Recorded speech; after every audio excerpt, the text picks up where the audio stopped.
And that's like really important for us. So like we almost like it when people are like the right size and athletic and have played field hockey or soccer.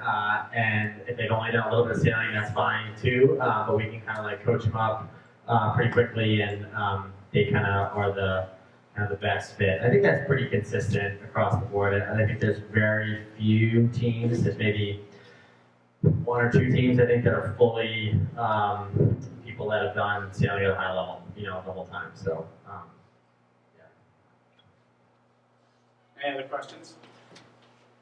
You mentioned the commitment and what you have to be committed.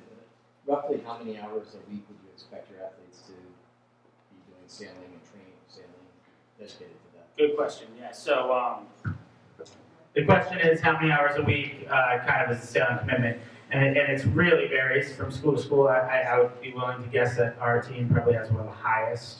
Well, in the fall we have one of the highest hourly counts. In the spring when our lake's frozen for a while, because people around here, we count about 3 hours of practice every day, and then the team lifts twice a week for an hour. And then on one of those other days that we don't lift, we have our team meeting. So that's kind of how we get up to all that time. And that's probably, teams look different. I know Frank's team, for instance, practices only 3 days a week, but their practices are a little bit longer, and they lift on their off day. They take their mandatory day off on a different day.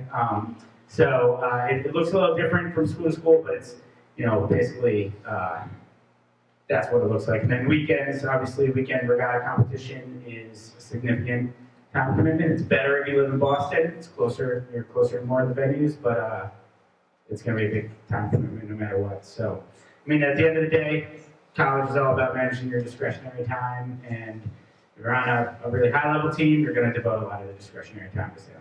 That's how it goes. And you'll be good at it because of that, which is great. Good question. Cool, let's, can we just get Connor into the... Sure. I'm not a college coach currently, but I did go to college. Thanks, Ken, for pointing that out. I did go to Hobart College. I grew up right here in Cumberland, Maine, went to Greeley, graduated from there. We did actually have high school sailing back then, barely. We had a state of Maine championship every year up in MDI. And it was in the spring and it was cold, and there were probably 8 boats there every year. Not necessarily worthy of putting on your sailing resume for a coach when you're looking around at that time. But I've been through this process. I was where you are not too long ago, probably, 50 years ago at this point. But it's changed quite a bit since I've done it. And what has changed is that we've had a lot of great sailors come through this community that have kind of put Maine on a map. Pete Levesque, to be specific, Pete went to Tufts, was a 4-time All-American, 3-time All-American. I don't know, slacking off his freshman year.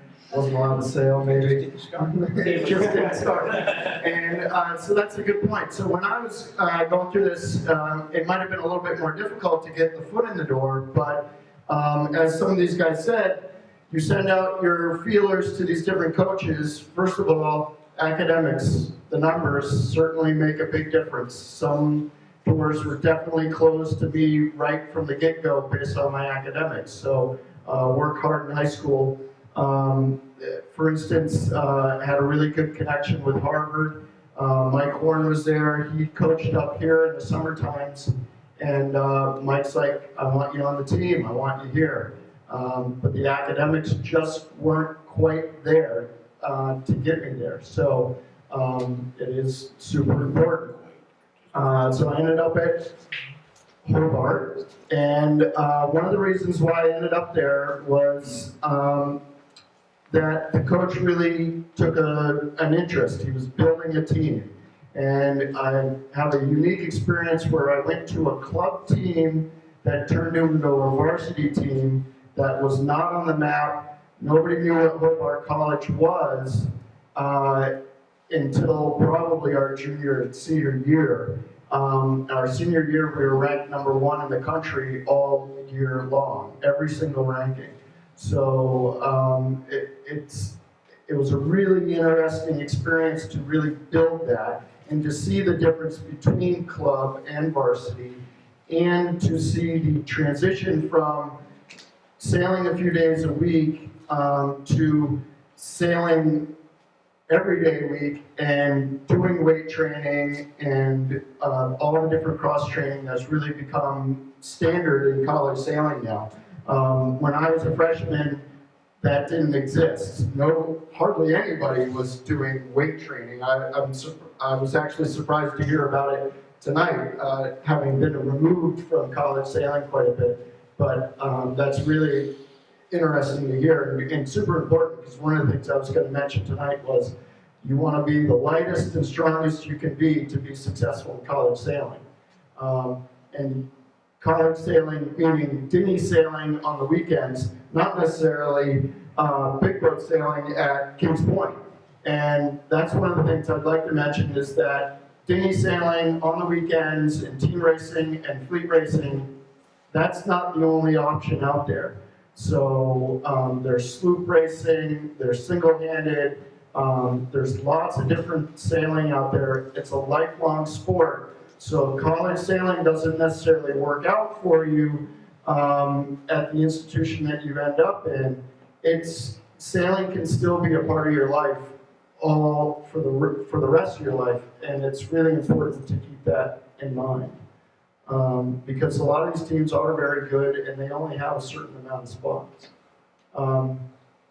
The other thing I would like to say is when you're looking at a school, the travel distance, it's going to become kind of important, because certainly from Hobart, everybody was 8 hours away.